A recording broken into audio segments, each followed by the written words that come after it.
we're at the Bronx Hero Comic Convention, and I'm here speaking with Sara Woolley. And can you tell us a little bit more about your work? Sure. I'm a comic book artist and a children's book illustrator, and I am currently working on a few different pieces, some of which are actually up on view at the Women in Comics exhibition at Poe Park. And they'll be up for about another week. My creator-owned property is called Los Pirineos, the Mostly True Memoirs of Esperancita Gomez. And it was written by my mom. Was it really? It really was, yeah. It was written by my mom.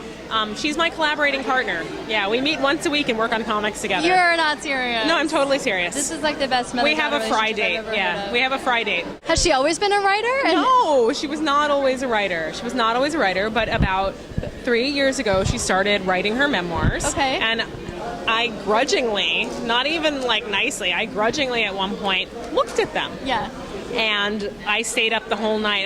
My foot was in a cast up to my knee, and I was staying at her house, and she was taking care of me. And so I was literally a captive audience. And so after, knowing, yeah, you're right, Mom, being a total jerk, I read these memoirs, and I stayed up the entire night reading them because they were fascinating. I'd never known any of these stories, and she'd never told me any of these stories growing up. And they're all about her childhood in Colombia and her immigration from Colombia to the United States. And my grandfather was a political organizer for the leftist candidate at the time, Gaitan. And when he was shot, the whole country basically was taken over by a civil war called the Bogotazo. And that kind of sparked it, and then it's been war-torn for a very long time since. And my family, as a consequence, had to leave. And so what sounds like quite a dark story, actually, through her eyes, wasn't nearly as dark as you would think, because it's from a kid's point of view. And so most of the consequence for her was the adults were too busy to supervise her. Oh. So she got into a lot of crazy scrapes with her best friend and cousin, Guillermo. So this is Esperancita. A lot of possibility when the parents aren't paying attention. Completely. So, this is this is my family leaving to go to the family ranch, which is where they spent a lot of their time. So these are literally her memoirs? Yeah, they're literally her memoirs. Let me see. There's some pictures of her. So this is her and her cousin Guillermo, unsupervised, and, shooting the cattle on the ranch with an air rifle as target practice, and then getting chased down by the cows. You know what? That's fair. That seemed totally fair. And at some point a cow was there's lots of almost. You can only push a cow so far. Exactly. So there's lots of mom almost dying stories through hilarious scrapes, and my relatives and all of that. But so it's a positive story about culture, about child strength being able to leave one place and move to another and adapt. She came to New York and lost her name. She went from being Esperancita to being Layla. And she went from speaking the language to suddenly being in a place where, in the 1950s, there was no ESL. So it was definitely a rough transition. And she'd never lived in a city like that. Bogota was very different.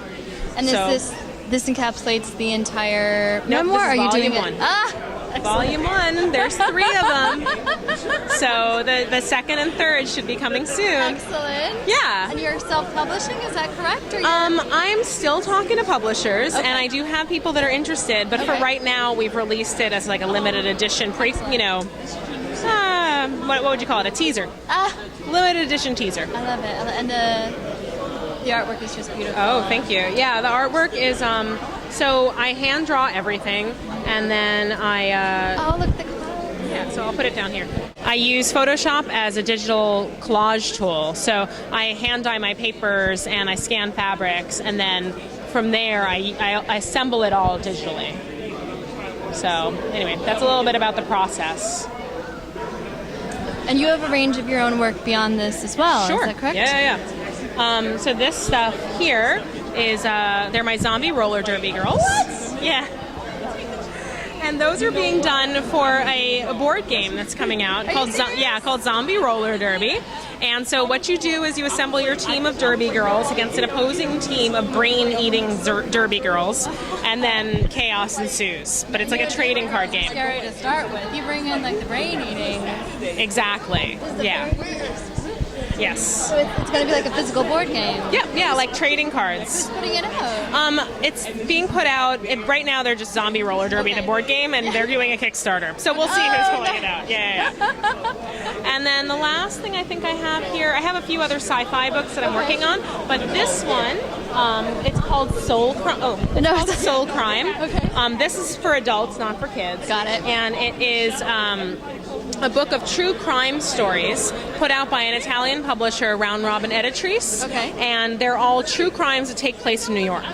And so it's 5 different comic book artists that all tell the story of a crime in 10 pages. And how did you get involved with it? Found a call looking for artists, and they reviewed my portfolio, and they said, you're hired. So, and it was very fast. It took maybe a week before they were like, okay, go. You know, you submitted a story, and if they liked it, they said okay. And it's scary. It'll keep you up at night. It sounds scary. Being a woman in this field, Sure. Is it something that you, at this point, feel like you have to be aware of? You know, when you're submitting things, or like as you're kind of presenting yourself in like professional forums, is it still an issue? Have we kind of moved past that in the comic book field?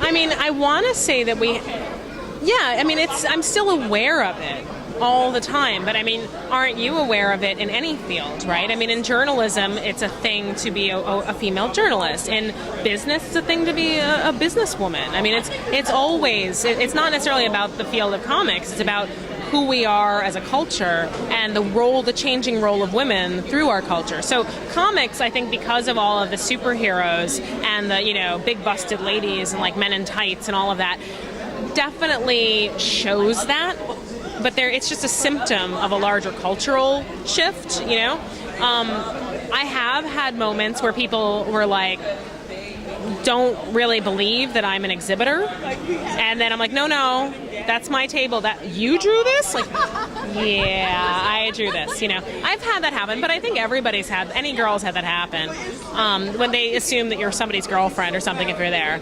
But the majority of my experiences have been very positive, and my biggest supporters in this field have been men. I have a whole group of guys that have gone to all my shows and like helped me to network and just like have been really like go for yours. So I can't really trash on it, Like I'm not going to be the one like that. We don't need to. I think if your work is great, then that's really, Plus I also have had amazing women, like I don't know if you had a chance to talk to Aletha Martinez across the way, but there are some trailblazers. So I'm coming in late in the game with a lot of super heroines that made the way for me.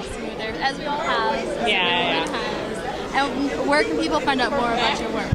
SaraWoolley.com, which is conveniently right here on the back of my book. And that's where you can find me. Well, thank you so much. It's been so great to talk to you. You too. Thank you so much.